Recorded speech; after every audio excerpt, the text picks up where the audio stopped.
Inizia all'Ars l'esame di bilancio e finanziaria. A Sala d'Ercole la discussione si preannuncia intensa e ricca di emendamenti.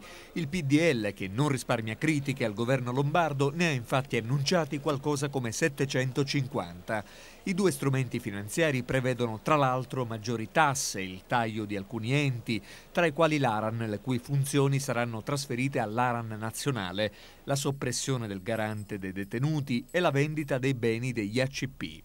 In finanziaria verrà introdotto il divieto per gli enti regionali di procedere ad aumenti di capitale, trasferimenti straordinari, aperture di credito e rilasciare garanzie a favore delle società partecipate non quotate che abbiano registrato perdite per 3 esercizi consecutivi o che abbiano utilizzato riserve disponibili per il ripianamento di perdite.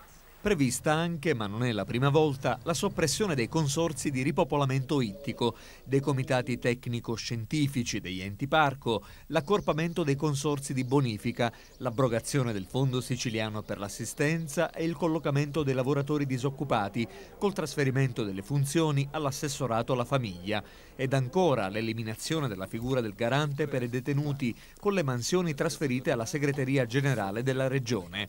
I rincari riguarderanno invece le concessioni di acque minerali, termali a uso industriale, per consumi a uso igienico, per impianti sportivi e servizi antincendio, ma anche per la piscicoltura e l'attraversamento e occupazione del demanio idrico.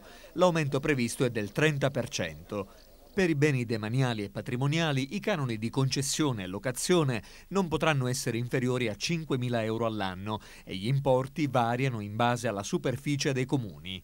Una nuova tassa invece è stata prevista a carico delle imprese di estrazione nelle cave e sarà commisurata alla quantità di minerale estratto e aggiornata ogni 2 anni.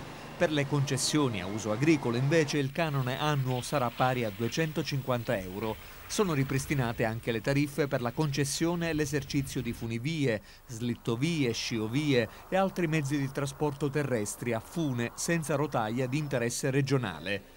In un emendamento del governo c'è anche l'istituzione del tagliando d'ingresso nelle aree naturali protette e attrezzate, con la possibilità per i privati di gestirle, offrendo servizi.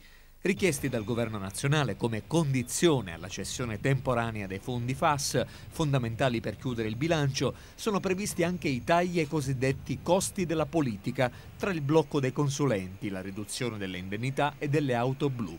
Critico il Popolo della Libertà con il capogruppo Innocenzo Leontini che parla di bilancio con entrate false e fittizie e di una finanziaria che non ha accolto le sacrosante richieste del Movimento dei Forconi. Critica anche la UIL. Questa finanziaria, sostiene il segretario regionale Claudio Barone, non ha un profilo strategico, non risolve problemi accumulati negli anni e non spinge allo sviluppo. In Sicilia sono lavoratori.